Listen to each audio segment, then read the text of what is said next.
আপনারা জানেন যে নির্বাচনের আগেই আমরা বলেছিলাম যে পাণ্ডবেশ্বরে পঞ্চপাণ্ডব জল প্রকল্পের মাধ্যমে পাণ্ডবেশ্বরের মানুষ যাতে পানীয় জল পায় তার ব্যবস্থা করা হবে।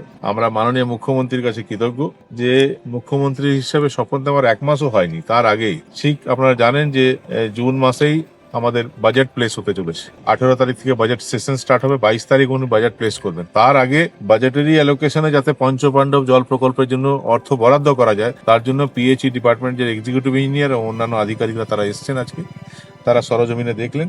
তারা একটা পরিকল্পনা করেছেন যে এখানে 12টা ডিপ টিউবওয়েল করে পাম্পিং স্টেশন তৈরি করে করতে হয় জল দেওয়ার জন্য, সেটা করবেন। এর সঙ্গে সঙ্গে নতুন ডাঙাতে সারফেস টিউবওয়েল যেটা হয় সেটা করা, এবং ওসিপি গুলো যেগুলো আছে সেখান থেকে জোয়াল ভাঙাতে আরেকটা জায়গায় কোথায় বহুলা, 2 জায়গায় ওসিপি থেকে জল নিয়ে, এবং আগামী আমার মনে হয় যে ডিপিআর রেডি করবেন। সাহেবরা বলেছেন যে আগামী দিন 10 মধ্যে ডিপিআর রেডি হয়ে যাবে এবং ডিপিআর কলকাতা চলে যাবে।